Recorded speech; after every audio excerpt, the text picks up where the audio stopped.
आप सभी लोगों का स्वागत है फिर से एक बार ट्रिक जोन में। आशा करता हूँ सभी लोग सही सलामत होंगे। तो चलिए शुरू करते हैं आज का वीडियो। जो पे पहला टेस्ट मैच का तीसरा दिन था और कहीं ना कहीं ये तीसरे दिन में रिजल्ट निकलने वाला था, क्योंकि दूसरा दिन वैसे ही कुछ पिच उस तरीके से बर्ताव कर रहा था। थोड़ा बहुत स्पिनर्सों को, थोड़ा बहुत ही ज़्यादा स्पिनर्सों को मदद मिल रहा था। रैंक टर्नर की तरह आप कह सकते हैं, जहाँ पे अब बहुत बड़े बड़े एंगल से आपको टर्न मिल रहे थे। तो कहीं ना कहीं वहाँ पे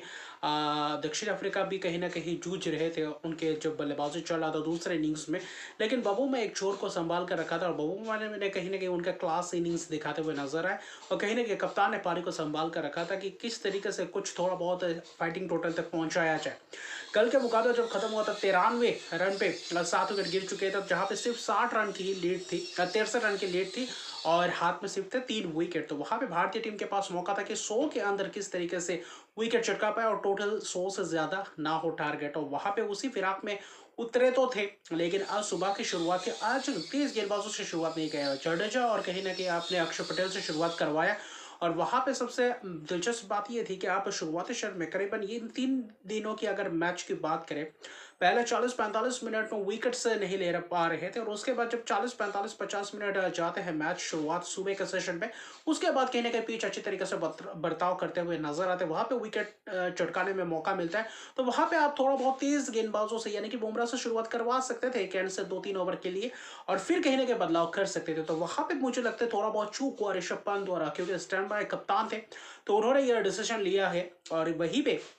उनको लगा सुबह सुबह स्पिनर्स को मौका मिलेगा और टर्न मिल रहा था तो स्पिनर्स आकर चटका देंगे विकेट्स और वहां पे पूरी तरीके से जल्द से जल्द निपटा जाएंगे। लेकिन वहां पे कॉर्बिन बॉश ने जो पारी को संभाला और कॉर्बिन बॉश ने कुछ जबरदस्त शॉट्स लगाए थे। उस शॉट्स के बदौलत कहीं ना कहीं थोड़ा बहुत एक अच्छी खासी स्कोर बना था और महत्वपूर्ण एक पार्टनरशिप बना दोनों के बीच, करीबन करीबन 44-42 रन की पार्टनरशिप। और ये पार्टनरशिप कहीं ना कहीं आप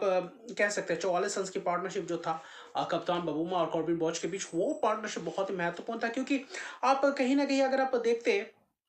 वहां पे आप कहीं ना कहीं फंस रहे थे और वहां से आपको चाहिए था एक अच्छी खासी साझेदारी और वो साझेदारी पनपती हुई दिखाई दी। फिर कुलदीप यादव को लाए, कुलदीप यादव ने 1-2 ओवर के लिए लाए, वहां पे थोड़ा बहुत रन्स गए, वहां पे छक्के भी लगाए थे। कॉर्बिन बॉश ने बहुत ही तगड़ा छक्का लगाया हुआ था। तो वहां पे उसके बाद कहीं ना कहीं रोक के रखा था। फिर जसप्रीत बुमराह को लाया और जसप्रीत बुमराह ने जो स्पेल करके दिखाया, उसी स्पेल में लाते ही कहीं ना कहीं आपने विकेट चटकाया और कॉर्बिन बॉश का जबरदस्त अंदाज में अंदर आती हुई गेंद वहां पे पूरी तरीके से गच्चा खा गया और कहीं ना कहीं 25 रन बनाए। वो 25 रन महत्वपूर्ण रन थे कॉर्बिन बॉश के लिए। तो वहां पे 8वां विकेट गिरता है और फिर टेम्पा बबूमा, कुछ अपील्स होते हैं, कुछ एलबीडब्ल्यू के अपील आउट दिए जाते हैं, फिर रिव्यू लेते हैं, वहां पे ओवरटर्न कर दिए जाते हैं। लेकिन उसके बाद जडेजा एक छोर से लगा रहा था और आखिरी में इस इनिंग्स में, दूसरे इनिंग्स में गेंदबाजी हालांकि एक भी ओवर नहीं किया था, तो आखिरी के वक्त तक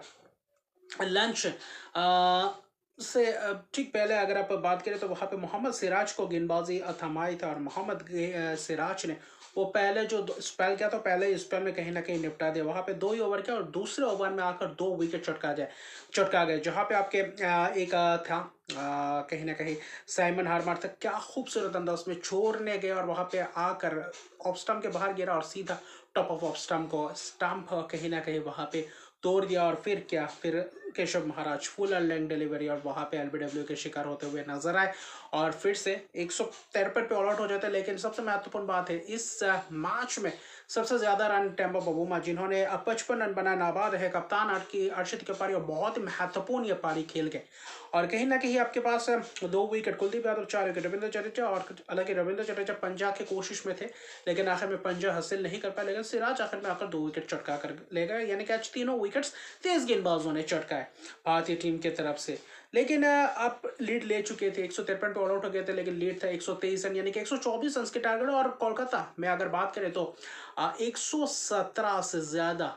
चेज अभी तक हुआ नहीं चौथे इनिंग्स में। और वो चेज अगर करते तो रिकॉर्ड चेज होता कहीं ना कहीं भारतीय टीम के लिए। और दक्षिण अफ्रीका चाह रही थी कि यहाँ से तो कहीं ना कहीं फाइटिंग टूटल, जैसे कि मैंने पिछले वीडियो में भी बताया था दूसरे दिन के रिव्यू में कि आखिर में भारतीय टीम 100 के ऊपर जगह और दक्षिण अफ्रीका कहीं ना कहीं सोचे कि 100 के ऊपर अगर टारगेट देते तो वहां पे थोड़ा बहुत लड़ाई करने का मौका मिलेगा और वहां पे अपने आप को मौका दे सकती है। क्योंकि यहाँ पे मौका मिल रहा है, टर्न मिल रहा है, तो वहां पे साइमन हर बार जबरदस्त गेंदबाजी करे तो उनके पास मौका है। तो लंच से पहले था भारतीय सलामी बल्लेबाज उतरे थे और कहीं ना कहीं एक सबसे महत्वपूर्ण बात था कि शुभमन गिल इस टेस्ट मैच से रूल आउट हो चुके हैं, तो वहां पे बल्लेबाजी करने नहीं आ सकते, यानी कि दक्षिण अफ्रीका को चाहिए था 124 रन के टारगेट में 123 रन के अंदर अंदर 9 विकेट चटकाना था और भारतीय टीम को चाहिए था एक अच्छी खासी शुरुआत। लेकिन शुरुआती क्षण में जो मार्को यंसन ने जो शुरुआत किया और पहले ही 2 ओवर में 2 विकेट चटकाया और वहां पे कहीं ना कहीं भारतीय टीम को बैकफुट में धकेल दिया। लंच से पहले ये जो 2 विकेट चटकाया मार्को यंसन ने, वो कहीं ना कहीं काबिल तारीफ, और ये 2 विकेट्स सलामी दोनों बल्लेबाज को चलते कर दिए थे। पहले ही ओवर में 0 पे चलते हुए वही लेंथ, वही लाइन और लेंथ थोड़ा बहुत आगे और उसी लाइन पे ही आउट होते हुए दिखाई दिए। वहां पे आपके जायसवाल हल्का सा एज, वहां पे कैच, फिर एक रन बनाया अगले ओवर में और दूसरे एंड पे आपने साइमन हार्मर को लगाए रखा था। तो साइमन हार्मर बखूबी अंदाज में टर्न दिखा रहे थे, अच्छी खासी दूसरे छोर से संभाल कर रखे थे और किफायती स्पेल्स डाल रहे थे। भले ही विकेट्स ना चटके पहले 2-3 ओवर में, लेकिन बहुत ही महत्वपूर्ण वो लंच से पहले वो जो 5-7 ओवर था बहुत ही महत्वपूर्ण तरीके से और बहुत ही जबरदस्त अंदाज में गेंदबाजी किया था। मार्को यानसन ने जो पहला स्पेल किया लंच से पहले वो काबिल तारीफ, और उस स्पेल ने कहीं ना कहीं भारतीय टीम के मन में कहीं ना कहीं थोड़ा बहुत और चिंता बढ़ा दिया था, क्योंकि आप कहीं ना कहीं 2 विकेट गंवा जाते हैं 10 रन के अंदर अंदर, तो वहां पे पहले ही 1 रन के अंदर 2 विकेट, और एक आप मान के चलिए कि शुभमन गिल बल्लेबाजी नहीं करने आते तो 1 रन पे 3 विकेट मानकर चल रहे थे। तो वहां पे केएल राहुल वही आप बैकफुट पंच खेलने गए, वहां पे जरूरत नहीं थी, छोड़ भी सकते थे और वहां पे डिफेंस करने जाते तो शायद बच सकते, हल्का सा है जो वहां पे कैच। तो वैसे ही अराउंड 2 विकेट से विकेट चटकाया केएल राहुल को। फिर क्या वाशिंगटन सुंदर के साथ चौथे नंबर पे ध्रुव जुरेल को मौका मिला। ध्रुव जुरेल ने कोशिश की थी पार्टनरशिप पनपने की, वहां पे लंच के बाद आकर कोशिश की थी, वहां पे साइमन हार्मर के साथ साथ आपके केशव महाराज ने भी गेंदबाजी करते हुए नजर आया। और लंच के बाद अगर देखें तो वहां पे 2 ओवर कॉर्बिन बॉश ने किया, उनके खिलाफ थोड़ा बहुत चौके लगाते हुए नजर आए। ध्रुव जुरेल ने भी डाउन द लेग कुछ कवर्स के तरफ स्क्वायर्स के तरफ चौके लगाए, तो वहां पे एक आध चौके वो 2-3 ओवर के दौरान आए थे वाशिंगटन सुंदर से और वहां पे आपके ध्रुव जुरेल से। लेकिन जहां पे पार्टनरशिप थोड़ा बहुत पनपने को देखा और फिर क्या बदलाव के साइमन हार्मर को लाया, और साइमन हार्मर को जो लंच के बाद लाया और वहां पे आते ही वो जो पहला लंच के बाद पहला 3-4 ओवर वहां पे थोड़ा बहुत रन आए, उसके बाद साइमन हार्मर आए और क्या वहां पे आते ही वहां पे आपने विकेट चटकाने का सिलसिला शुरुआत किया और वहां पे विकेट जो चटकाया और उसके बाद कहीं ना कहीं विकेट्स गिरने का सिलसिला शुरुआत हो चुका था। ध्रुव जुरेल को कहीं ना कहीं शॉर्ट ऑफ लाइन डिलीवरी करने को देखे थोड़ा बहुत साइमन हार्मर वैसे कोशिश करते हैं, एक बीच में से एक तेज गेंद फेंकते हैं और वहां पे थोड़ा बहुत शॉर्ट ऑफ लाइन डिलीवरी कर जाते हैं और वहां पे होता है बॉटम ऑफ द बैट लगता है और वहां पे उसका लेके हाथों कैच। हालांकि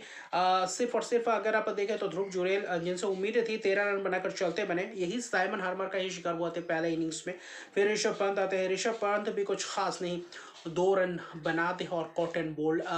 का मौका चांस गवाते हैं और कॉटन बोल्ड आउट होते हैं। फिर मार्को यंसन को इस बीच में लाया और मार्को यंसन ने अच्छी खासी एक आध ओवर किए, बीच में एक आध चौका भी लगाया, तो वाशिंगटन सुंदर या फिर आपके देखे तो रविंद्र जडेजा भी आए हुए थे ऋषभ पंत के विकेट गिरने के बाद, तो कहीं ना कहीं कुछ एक आध डाउन द लेग चौका भी चलता हुआ दिखाई दिया, लेकिन रविंद्र जडेजा 18 रन बनाकर चलते मैंने और जहां पे आया और वहां पे वो जो थोड़ा बहुत पार्टनरशिप्स दिख रहे थे, लेकिन वहां पे विकेट्स गिरने का सिलसिला शुरुआत हुआ, जहां पे एक 32 रन का और वहां पे रविंद्र जडेजा और आप वाशिंगटन सुंदर के 20-25 रन का, जहां पे लग रहा था कि यहाँ से थोड़ा बहुत नींव रख सकती है उस चेज की तरफ जाने के लिए, लेकिन वहां पे आता है वो विकेट फुल एंड डिलीवरी आगे खेलने गए, वहां पे एलबीडब्ल्यू के शिकार हो गए। साइमन हार्मर नहीं चलता कि लगभग उसी अंदाज में जो पहले इनिंग्स में चलता कर दिया था और उसके बाद तो बस औपचारिकता अपने लायक इसको एडन माकरम को क्योंकि केशव महाराज इफेक्टिव दिख नहीं रहे थे तब तक, और कहीं ना कहीं उनके खिलाफ रन बन रहे थे, आसानी से सिंगल्स डबल्स आ रहे थे और कहीं ना कहीं जुझारूपन पारी दिखाई दिया बल्लेबाजों से, लेकिन केशव महाराज उतना इफेक्टिव दिखे नहीं, इसलिए आपने वहां पे आपको एडन माकरम आते ही दूसरे ओवर में और बहुत महत्वपूर्ण विकेट जो 31 रन बनाकर अच्छा खासा पारी को संभाल कर खेल रहे थे वाशिंगटन सुंदर। स्लिप में कैच साइमन हार्बर द्वारा और जबरदस्त हल्का सा टर्न और वहां पे एच और वहां पे कैच, और पहले इनिंग्स में भी साइमन हार्मर ने चलता कि स्लिप में खेले थे माकरम, तो यहाँ पे माकरम ने गेंदबाजी की और पार्ट टाइम गेंदबाज ने आके वो महत्वपूर्ण विकेट चटका कर गए। फिर अगले ओवर में कहीं ना कहीं माकरम को रोके उसके बाद साइमन हार्मर ने विकेट चटकाया, कुलदीप यादव का एक मौका था वहां पे रिव्यू नहीं लिया, फिर एक अगले ही एक आध 2 गेंदों के अंदर अंदर वहां पे एलबीडब्ल्यू के शिकार किया और वहां पे बस औपचारिकता था। अक्षर पटेल दूसरे एंड पे खड़े थे और वहां पे सिराज बुमराह आए हुए थे, लेकिन महत्वपूर्ण बात ये थी कि आपको 47 रन के करीब चाहिए थे और सिर्फ हाथ में 2 विकेट बाकी, वहां पे थोड़ा बहुत आक्रामक पारी दिखाना चाहिए था। वहां पे केशव महाराज आता है, उसी ओवर में जो चौके लगाते, एक मिसजज हो जाता है स्क्वायर लेग फील्डर से, रन विकल्प वो चौके के लिए जाते हैं, फिर एक जबरदस्त छक्का लगाते हैं स्लॉग स्वीप वहां पे मिड विकेट के ऊपर से, फिर एक और छक्का लगाते हैं एक आध गेंदों के बाद लॉन्ग ऑन के ऊपर से, तो वहां पे 16 रन आ चुके थे, 31 रन चाहिए थे और आखिरी उस ओवर के 2 गेंद बाकी थे, वहां पे आप सिंगल लेके आप अगले ओवर के लिए स्ट्राइक रोटेट कर सकते थे, एक गेम खेलने को दे सकते थे बुमराह को, क्योंकि वहां पे बाउंड्रीज पे खिलाड़ी रखे हुए थे और वहां पे फिर से उसी फ्लो में चलते हुए दिखाई दिए और वहां पे टॉप एज और जबरदस्त कैच पकड़ा टेम्बा बबूमा कप्तान ने, और कप्तान बल्लेबाजी में भी, और ये महत्वपूर्ण कैच अक्षर पटेल द्वारा, और वहां पे जब अक्षर पटेल का विकेट गिरा और वहां से बस उपचलते था, अगला ही गेंद वहां पे सिराज खेलने आते एच और वहां पे जबरदस्त लो कैच पकड़ते हुए नजर आते हैं एडन मकरम, और इसी के साथ 93 रन पे ऑल आउट हो जाती है भारतीय टीम। भले 31 रन वाशिंगटन सुंदर खेलते, लेकिन कहीं ना कहीं साइमन हरमार की वो धुआंधार गेंदबाजी, वो जबरदस्त स्पेल, और कहीं ना कहीं आखिर में केशव महाराज 16 रन खाने के बावजूद जो जैसे कि वापसी की, अक्षर पटेल को विकेट चटके आखिरी विकेट भी चटकाया, तो लाजवाब ये जीत। 2 विकेट मार्को यानसन शुरुआती क्षण में, आखिर में केशव महाराज, बीच में साइमन हरमार की वो जो स्पेल, उम्दा स्पेल, और जिसने पूरी तरीके से दक्षिण अफ्रीका को पहला जीत दिलवाया 15 साल बाद भारतीय सरजमीन पे, वो भी ईडन गार्डन में दूसरा सबसे लोएस्ट टोटल था डिफेंड करने करा है जो आज दक्षिण अफ्रीका ने किया है 124 रन, उससे पहले ऑस्ट्रेलिया ने किया था मुंबई में, और ये ईडन गार्डन में 117 के ऊपर टेस्ट मैच में चौथा इनिंग्स में टारगेट चेज नहीं हुआ है, तो वो फिर से एक और बार होगा 123 रन बनाकर। तो कहीं ना कहीं वही मैं कहूंगा, बबूमा और कॉर्बिन बोश का वो जो पार्टनरशिप था वो महत्वपूर्ण था पार्टनरशिप की, और सुबह के सेशन में अगर तेज गेंदबाजों को लगाते तो शायद मौका बनता, लेकिन वहां पे एक चूक हुआ, और वहां पे बीच के ओवर्स में जो जहाँ पे वाशिंगटन सुंदर धैर्य से खेले थे, वहां पे ऋषभ पंत या फिर कुछ एक आध शॉर्ट स्कॉट एंड बॉल था, तो वहां पे आप थोड़ा बहुत सूझबूझ भरी पारी खेल दिया, शुरुआत अच्छा बेहतर करते तो वहां पे मौका था। हालांकि स्पिनर्स को ज्यादा मौका मिला, 4 विकेट साइमन हरमन इस मैच में 8 विकेट चटका, तो लाजवाब प्रदर्शन करते हुए दिखाई दिए, और पहला टेस्ट मैच 2 टेस्ट मैचेस की सीरीज में 1-0 से बढ़े, यहाँ से तो दक्षिण अफ्रीका सीरीज हारेगा नहीं, लेकिन सीरीज फिर से ड्रॉ में समाप्त हुआ होगा, तो वर्ल्ड चैंपियनशिप के नजरिए से देखे तो भारत के लिए मुश्किलात खड़ा हो सकता है, जैसे कि न्यूजीलैंड के खिलाफ पिछले साइकिल में हारा था 3-0 से, तो दूसरा टेस्ट मैच के लिए भी दक्षिण अफ्रीका और भी ज्यादा जद्दोजहद करते हुए नजर आएगी, क्योंकि पहला टेस्ट मैच होने जा रहा है गुवाहाटी में, तो ये भी कैसे पिच खेलेगा वहां पे भी निगाहें रहेंगे, और ये पिच कहीं ना कहीं सवाल और निशान उठाएगा, लेकिन कहीं ना कहीं अभी भारतीय टीम पिछले कुछ सालों से स्पिनर्सों के खिलाफ बहुत ही कमजोर बल्लेबाजी देखने को मिल रहा है। भले यहाँ पे थोड़ा बहुत स्पिनर्सों को ज्यादा टर्न मिला है, लेकिन फिर भी मुश्किलात हमें अपने आप को पाई है हर वक्त, और टॉस ना जीतने का नतीजा कहीं ना कहीं ये होता है, और 30 रन का लीड लेने के बावजूद भी दक्षिण अफ्रीका 30 रन से जीत रहा है, तो यहाँ पे दर्शाता है कि कैसे कमबैक किया, और टेम्बा बबूमा का वो जो टेस्ट कप्तान का वो जो रिकॉर्ड है, टेम्बा बबूमा जबरदस्त है, 11 मैच में 10 जीत 1 ड्रॉ, अभी तक हारे नहीं, और वर्ल्ड चैंपियनशिप का चैंपियन क्यों कहा गया, क्यों बने हैं, वो कहीं ना कहीं इस मैच में दर्शाया है। और उससे पहले पाकिस्तान में गए थे, पहला टेस्ट मैच हारे थे, दूसरा टेस्ट मैच जबरदस्त वापसी, वहां पे सीरीज ड्रॉ किया था, यहाँ पे 2 टेस्ट मैचेस की सीरीज में भारत में आकर 1-0 की लीड ले चुके हैं, तो क्या दूसरा टेस्ट मैच दक्षिण अफ्रीका के लिए मौका बनेगा या फिर भारतीय टीम के, क्योंकि यहाँ पे भारतीय टीम के ऊपर प्रेशर बनेगा, और वहां पे अगर भारतीय टीम जीत भी जाते तो सीरीज ड्रॉ में समाप्त होगा, तो कहीं ना कहीं वर्ल्ड चैंपियनशिप के नजरिए से देखें तो वहां पे कहीं ना कहीं एक चोट पड़ सकता है, क्योंकि आप एक्सपेक्ट नहीं कर रहे थे, एक वक्त आगे थे पहले इनिंग्स के बाद, लेकिन दूसरे इनिंग्स में क्या जबरदस्त प्रदर्शन करके, क्या जबरदस्त कमबैक किया, क्या जबरदस्त टोटल को डिफेंड किया, उसी के साथ 30 रन की एक जबरदस्त जीत। तो अभी के लिए इतना ही, अगर अभी तक मेरे चैनल को सब्सक्राइब नहीं किया तो मेरे चैनल को सब्सक्राइब कर दीजिए, लाइक शेयर कमेंट जरूर कीजिए, तब तक के लिए गुड बाय।